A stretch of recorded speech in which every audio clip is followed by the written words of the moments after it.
So, ladies and gentlemen, at this point, we are transitioning into the second hour of our session. The next 60 minutes is going to fly by also. I'm going to spotlight all of my speakers and we're going to do a free for all. I feel left out because I didn't share enough about my story because I'm the host instead of being the participant. So, I'll share a couple of things with you before we go forward. And one of those things is twofold. So, Ron and Caroline talked about customization in your resume.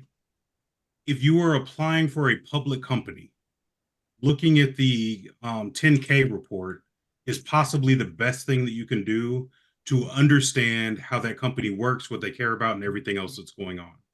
Investopedia is possibly the best website available that gives a plain English explanation of financial reporting and all the information that you need to be an investor.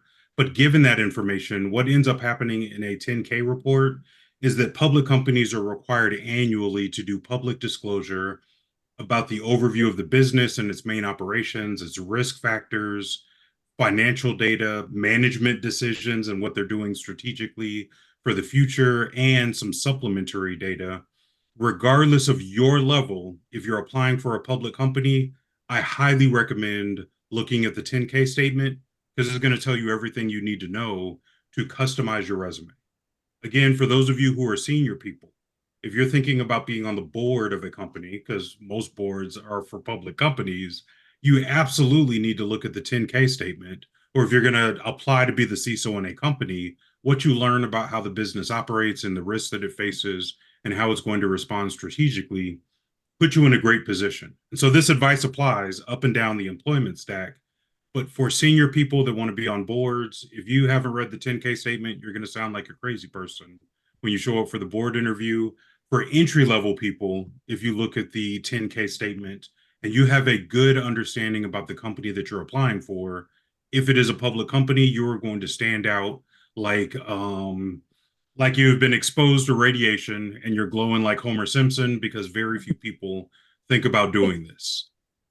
The other thing that I'll highlight is that the National Initiative for Cyber Security Careers and Studies has what they call the NICE framework. And so I love what Deidre has done because she consolidated a lot of information into a couple of work roles. But the thing that I tell people to do, regardless of where they are in their careers, is to use what's in the NICE framework, identify a work role that makes sense for you, and then use the knowledge, skills, abilities, and tasks that they identify to do a self assessment.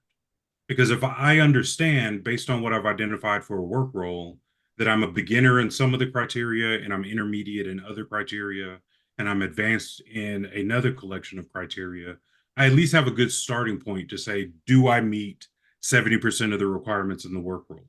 Or am I going to be a good fit for what Deidre has consolidated on CyberSN? Or do I even want to do this job because reverse malware analysis sounds sexy, but it is the most boring thing this side of the Mississippi when you really get into the work.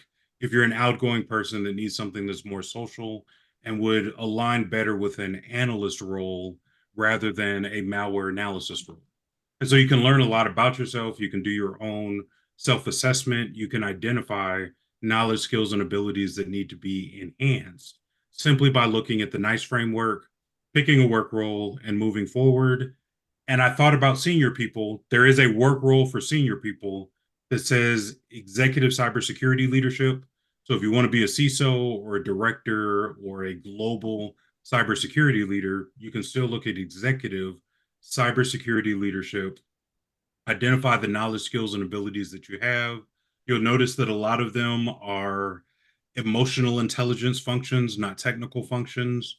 And now you can build yourself into a well rounded person before you even start the career search activity. There is a greater need for privacy professionals than cybersecurity professionals in some locations and industries.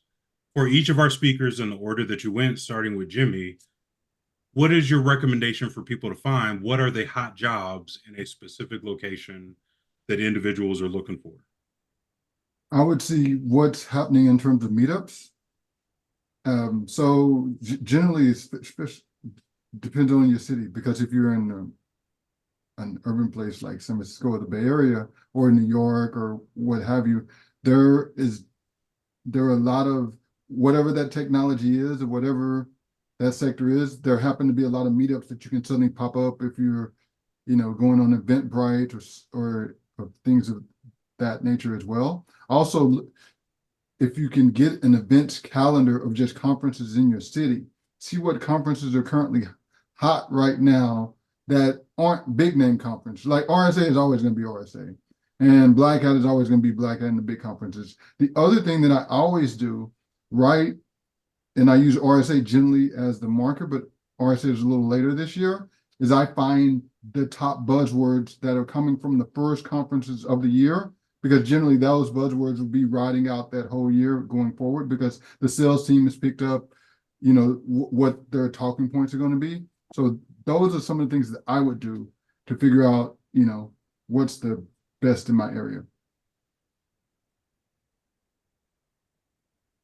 Every job's at cybersecurity.com and it tells you where the locations are. That being said, uh, you know, the big cities is where still the majority of employment is, and people do want people going back into the office. And I think can be a competitive edge if you are willing to go into the office. I mean, it's such a big deal for a lot of organizations, mostly on the East Coast, that, I considered changing my pricing for people that are going to require people coming into the office that are SMEs. It's very hard to fill those roles. So those of us that are seeking to break in, there's a competitive edge. If you're willing to come in the office, people want people in the office. I think that we got to think about where the money's at versus the jobs. Like, where's the money? What just happened? Who received money? Who lost money? And then just know that in a few months, everybody will be hiring. Maybe this year being an election year, it slows us and it's longer than a few months and it's the whole year. But at the end of the day, most recessions, all that I've been around since 2000 anyways, and prior, and my mentors, they last 2 years because money shifts hands. And then there's all this chaos and what have you. So my point is, even the tech companies that laid off in the early time are now hiring again. And so while might be new to a lot of us, this is common. Every 10 years, there's 7 to 10 years, this is big disruption. So you got to work your competitive edge, like being in the office, being flexible, be open to it. A lot of employers will actually concede to not really being in the office after you're completely interviewed as much, I mean, there's things once people fall in love with each other that can be looked at. I mean, don't go under false pretenses by any means that you're not willing to be in the office, but I would think about where the money is. It's in energy, it's in finance, it's in manufacturing, right? It's really kind of everywhere but tech right this moment, unfortunately.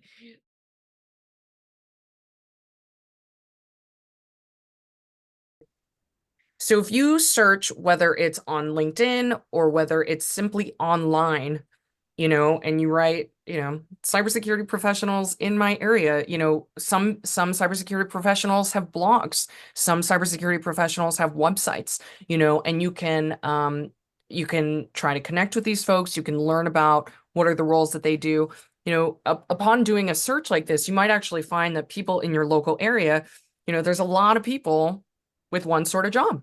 You might alternatively find that a bunch of people in your area are all looking for work, or, whatever some of that dynamic is. But I think that, to look at the jobs themselves is one thing, but to look at individuals' profiles who are based in your area might be another technique to leverage. I totally agree with what folks have said with regards to following the money and looking at conferences. In particular, I'll point folks to cybersecurity vendors that are sponsoring conferences. Now, if a cybersecurity vendor is sponsoring a conference, what it means is they have a large marketing budget. That may or may not correlate to them having open positions, but sometimes it does. So those are a few of my thoughts.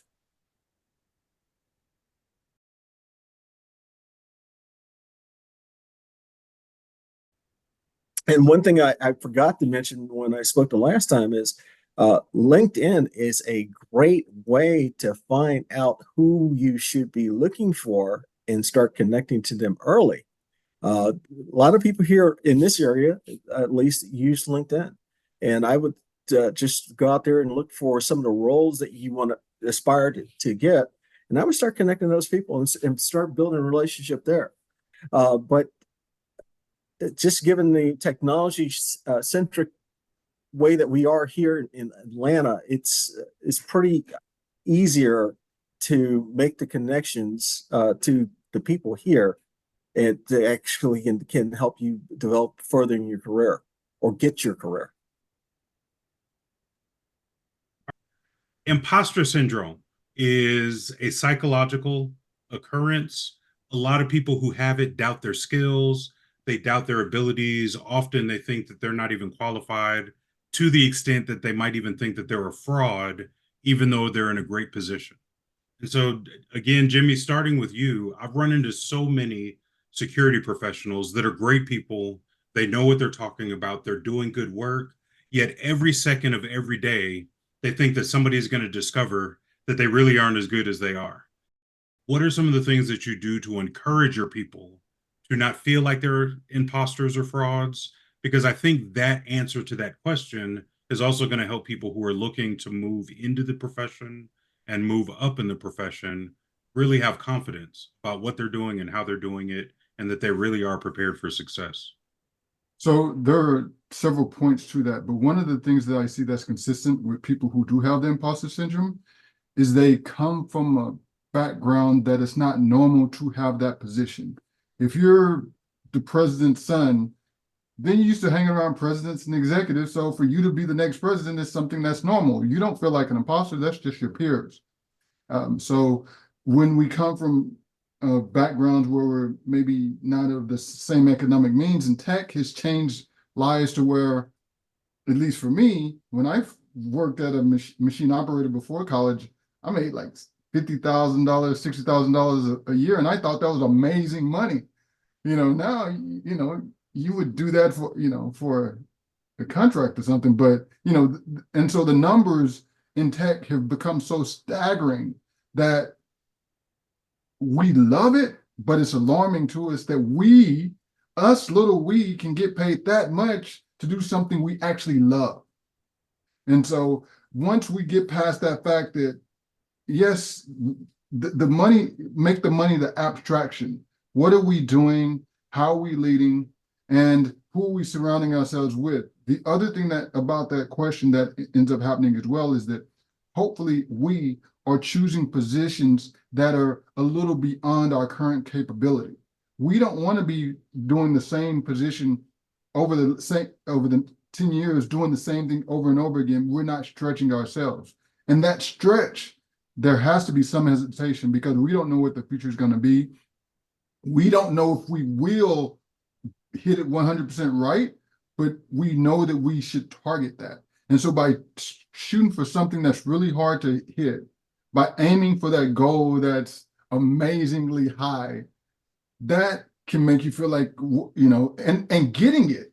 It's like, I really got that thing that I dreamed about. And to me, I tell people my story. I was like, I'm on my second bucket list. Because my first bucket list when I was in high school, I was a little country boy from Texas. So I was like, oh, yeah, drive have a motorcycle, do all these little things that you think are big at the time. And so if you take that same mentality and you extrapolate it, the imposter thinks that what they're doing is so big than what they thought it was. When it's really just,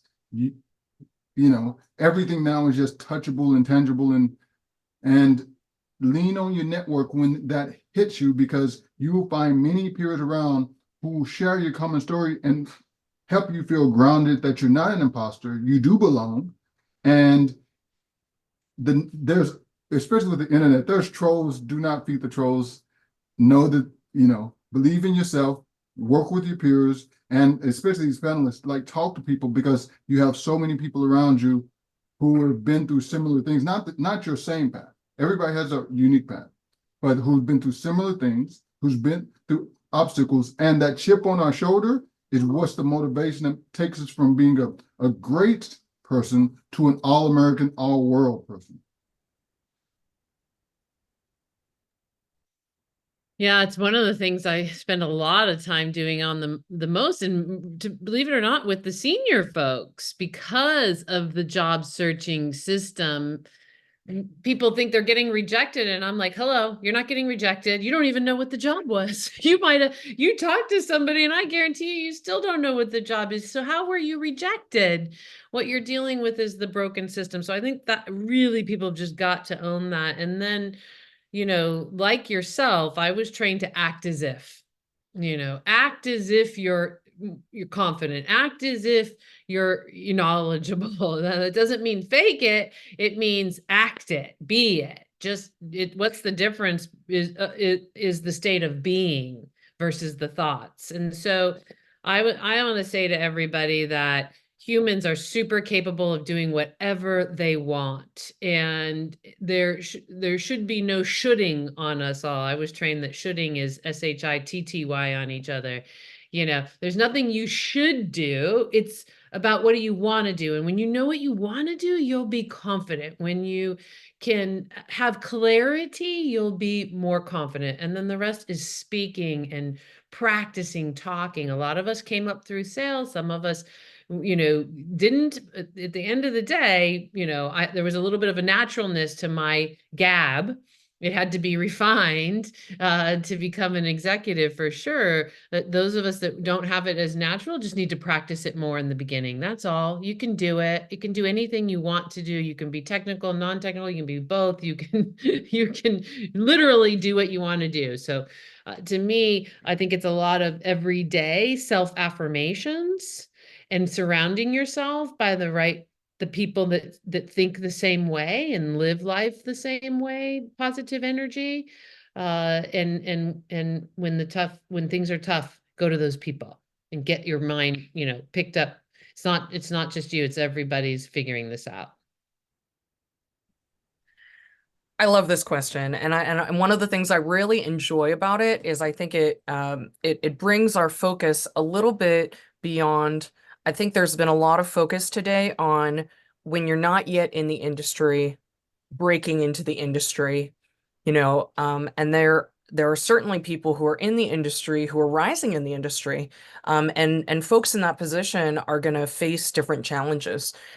First and foremost, I want to say no one knows everything about everything.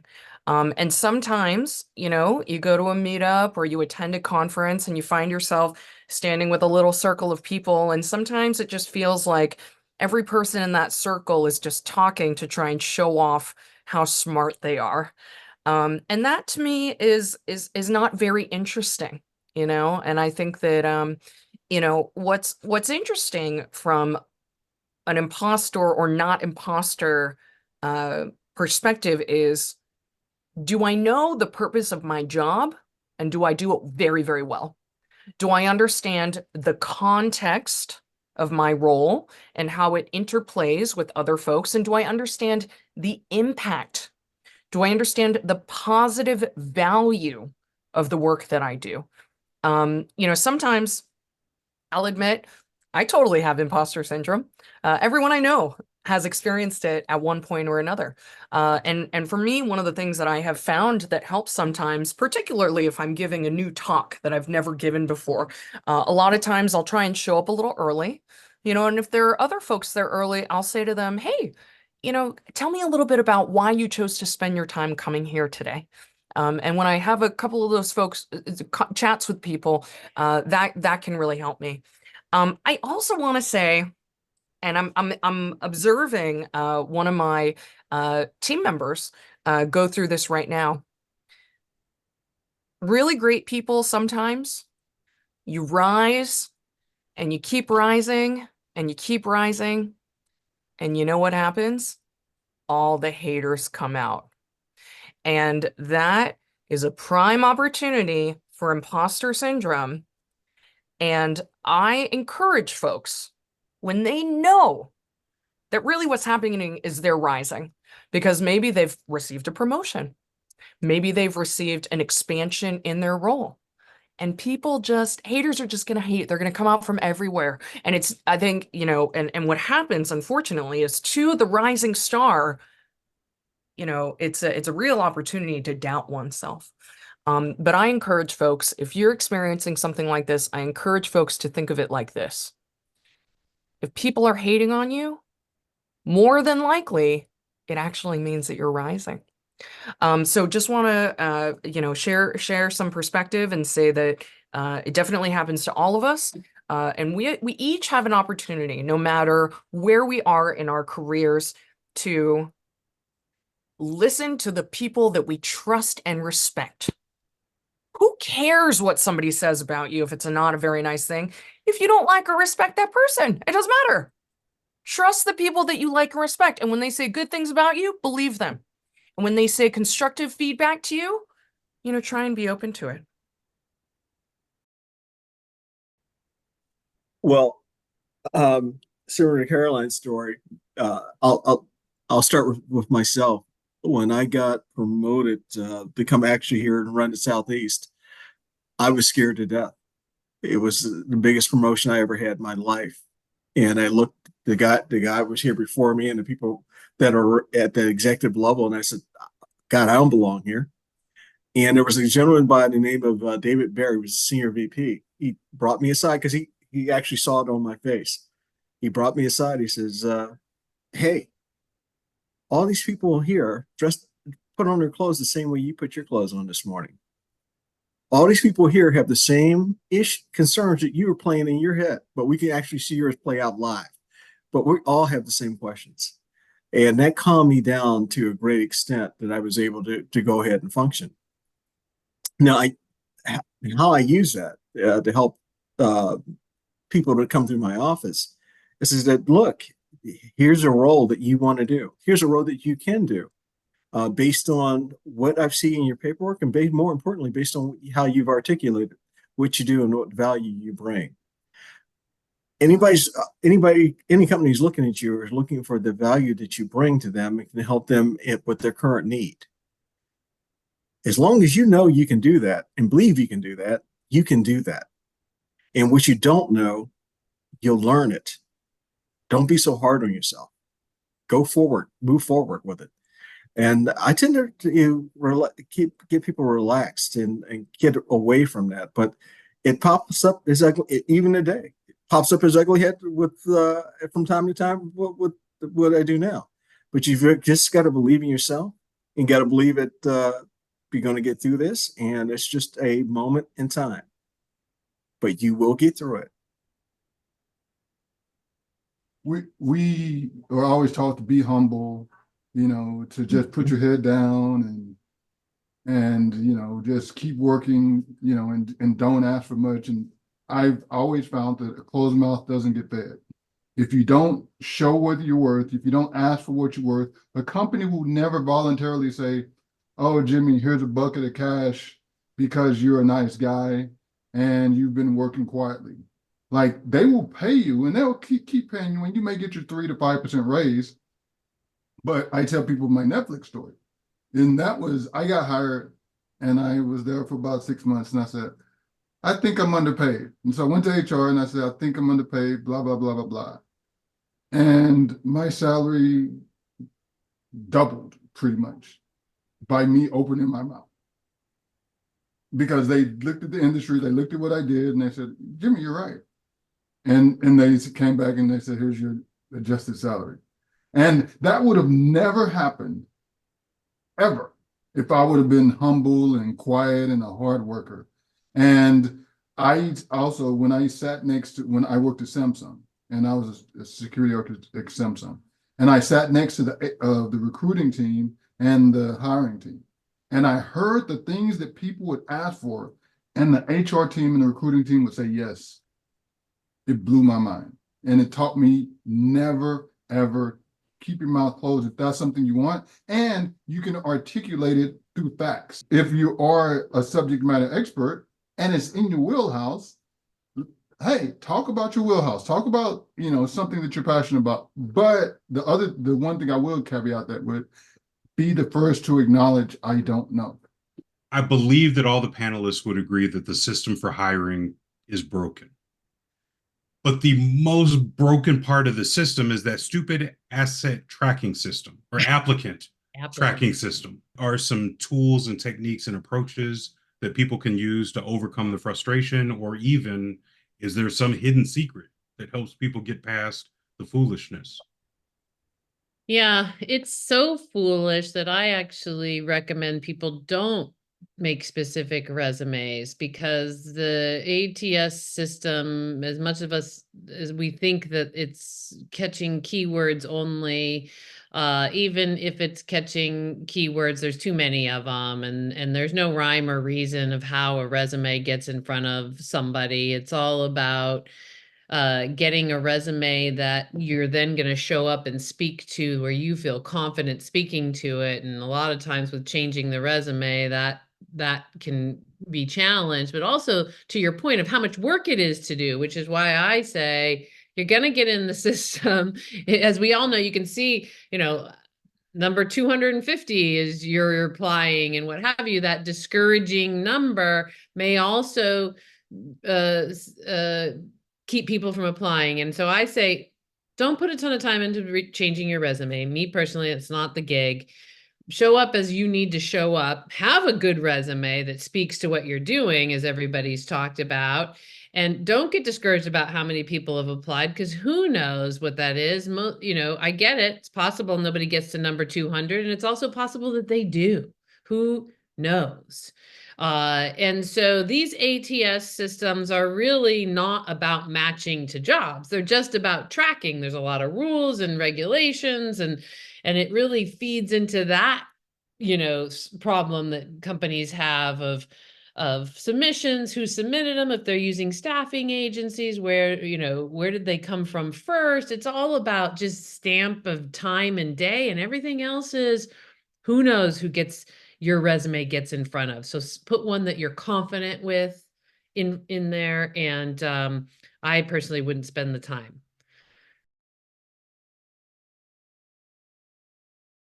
So for fun, I actually just logged into our ATS.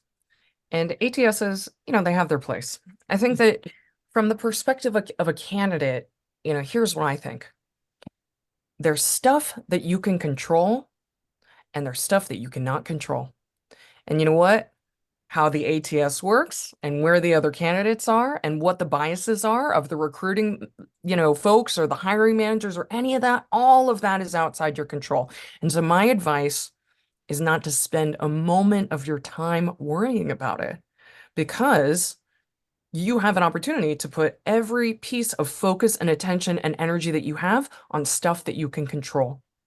And that is on learning, and that is on bettering yourself, and that is taking care of your energy such that when you do get an opportunity, you can show up for it really prepared. That is on writing your best resume for each job the way that you think is going to be best. I think it's a really interesting question. But for me, it brings me back to a fundamental of, for each of us, particularly when we are candidates searching for cybersecurity roles, we really just got to focus on what we can control, because there's so much we cannot. And in my opinion, there's no point to focusing there. Well, being the primary user of an ATS, I'm going to agree. It's just a lot of data points. Keon, of all the jobs I've had, none of them have been through the ATS. They've been through getting my resume as sharp as I can get it, and getting to know people that are in that company or in that community that can help tell the story of me before I arrive to the meeting in the interview. So my ATS are a bunch of human beings. If we want to increase diversity, which some people may not want to, but some people just say, I want to hire the best person, and who cares about diversity? And that sounds good on paper, but we understand that if you're not looking at the wide talent pool, then you're not necessarily hiring the best person. You're hiring the best person that appears in front of you, not necessarily the best person.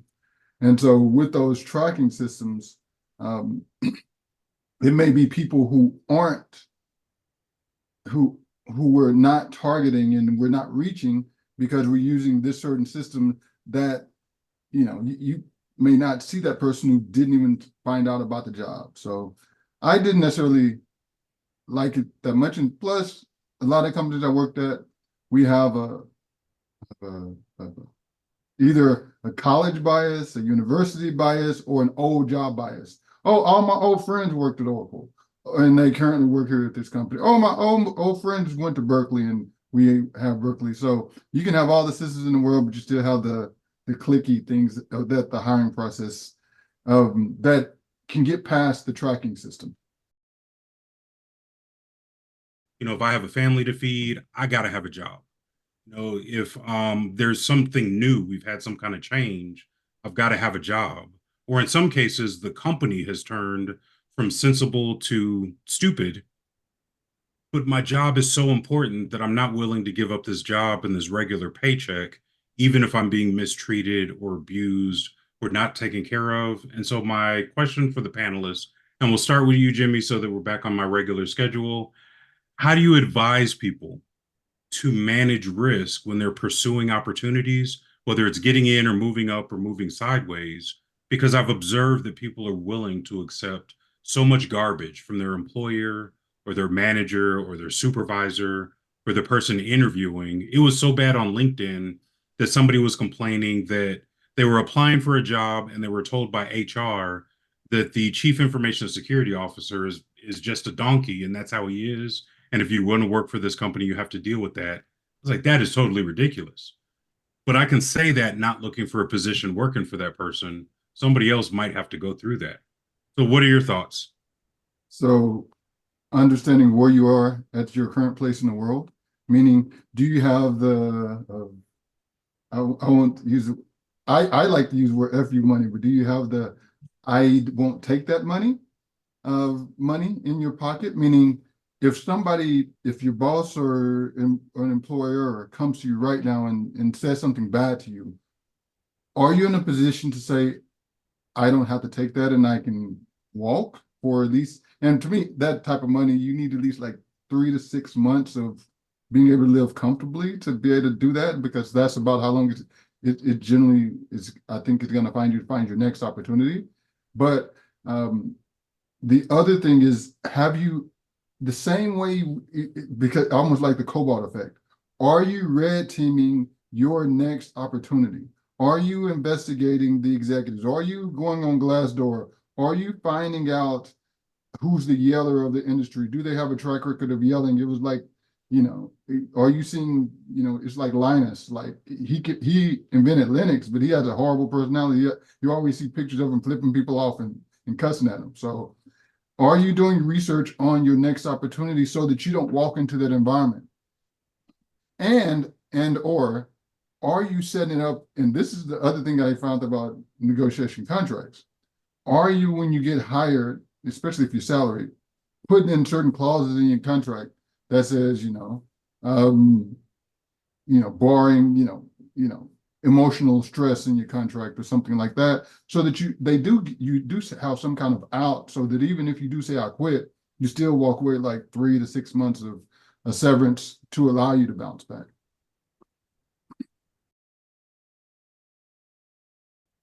I'm developing a compliance control for retaining cyber talents. I'm working on the risk framework with a lot of people. It's been a little over a year. It's a lot of work.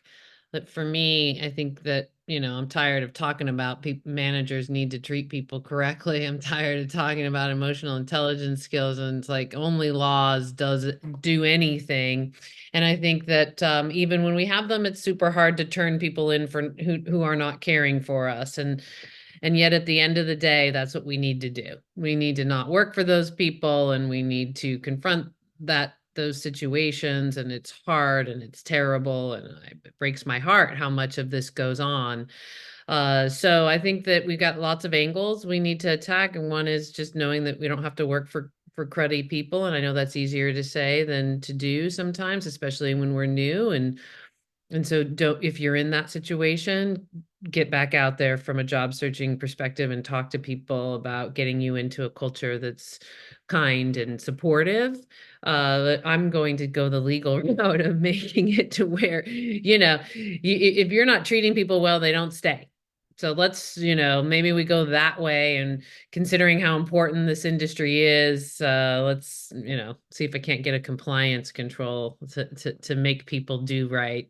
At the end of the day, we struggle as a society for empathy and accountability in our actions, and this is hurting us in management, because most people are promoted to be managers because they're good individual contributors, not because they're great at turning people on every day and keeping them motivated and focused and doing the right work to get them successful. That's a totally different skill.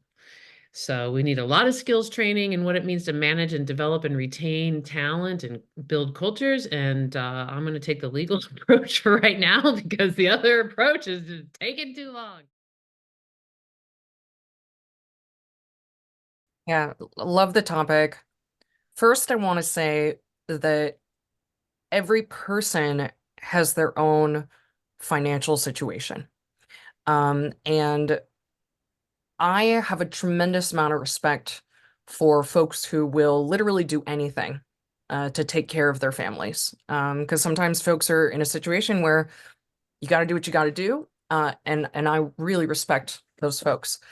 That being said, I do think that there's actually a local jurisdiction component here. So depending on where in the world you live, depending on what state and perhaps even what county you live in, there are actually legal rules about what your employer can and cannot do. And if you find yourself in a situation where things are not going great, then it may be a good idea just to look into some of the local laws and really get a clear understanding of what your rights are, so that you simply know. That being said, there's a tricky thing that happens, I think, when any of us are doing something that we've never done for the first time. Whether we weren't in InfoSec before, or we weren't in tech before, and now we're there for the first time, or whether we were an individual contributor and all of a sudden we're a manager for the first time, or whether we're a manager and all of a sudden we're an executive for the first time. Whenever we do something for the first time, there's going to be tons of norms that we just don't know yet because we don't have the experience.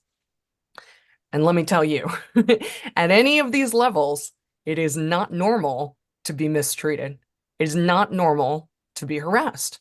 And again, depending on an individual's situation, of course, it's always a very personal decision what to do about it. But I'll always tell you that it is not okay.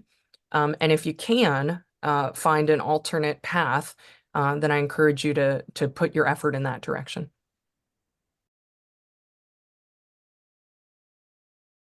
The first thing I always tell people who have been in bias situations or uncomfortable situations are you have to define where your limit is. And you do that, you write that down, and you write it down to the one that's abusing you. You start your paper trail right away.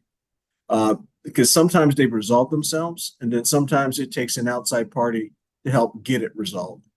I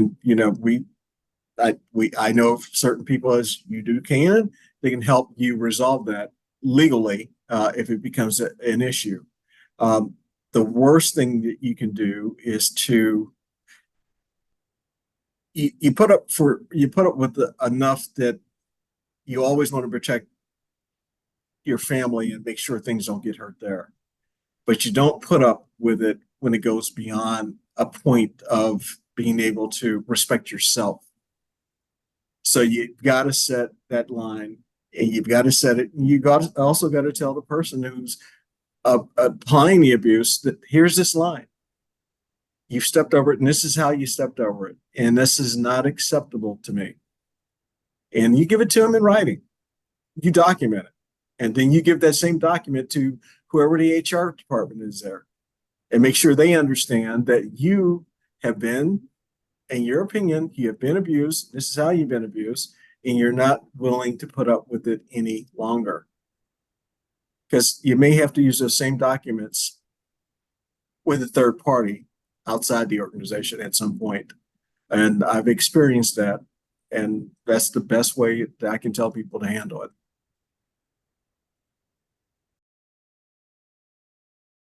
We had a great question in the chat that we've talked about some of the aspects of it. Just, thinking about if you're doing career transition, what are the things that I focus on? And some of those things I think we covered when we said it's not about the certification, but it's about what the job market is looking for. And the way that I'll frame the question really is a reflection on my experience. So I've been doing cybersecurity for 25 years, but some of the things that I started doing 25 years ago don't even exist anymore. And many things that exist today weren't even conceived of. It was science fiction back then. And so, as a gift to the audience, starting with Jimmy, I think our final question and commentary really focuses on how do you stay future proof if you do enter the workforce? Because I started off as an ISDN bridge and switch operator, and I'd make $1,000 an hour if we were still using ISDN because nobody still knows how to use it, or programming in COBOL because some organizations insist on using mainframes. COBOL programmers get $850 an hour, not because of the value of the work, but because those things are just going away. There's not a lot of people that continue to do them. And so, as you think about how do we prepare everybody who took the time to listen live or to watch the recording, how are we going to future proof our careers and make the investment to enter and to move up and to remain valid and to add value to the marketplace? What say you, sir? Yes. So to me, this is similar to a stock question in terms of what do you invest in? By the time the media has reported that something is hot, the good investors have already made their profit and have moved on to the next thing. And to me, it's the same thing in cybersecurity. When ransomware was hot, hopefully you had already set up your ransomware solution. Right now, it may be AI. If you're not already past or generative AI, if you're not already doing things on that level, on that scale, look for what's not here yet, but it's coming here. So one of the ways that I kind of do that is I work with a lot of venture capitalists, but not a lot of people can say they can work with venture capitalists to find out how they're recruiting business or ideas. But one of the things that they can do is a lot of the venture capitalist companies list their portfolio. So they'll have a company that may be doing, like I just saw this one company that's trying to do of AI generated interactive training for the person that customizes specific for that person. And the only reason I'm saying that is if you go out and you see where the market's going, not where it's currently at, and what are the trends that you think. And if you just cast a wide net, once again, you don't have to be the subject matter expert, but you can't be caught flat-footed when that pivot happens in your industry. You have to be willing to be nimble and go and not be the person who always says, well, we've done it this way for 3 years and we haven't had a breach.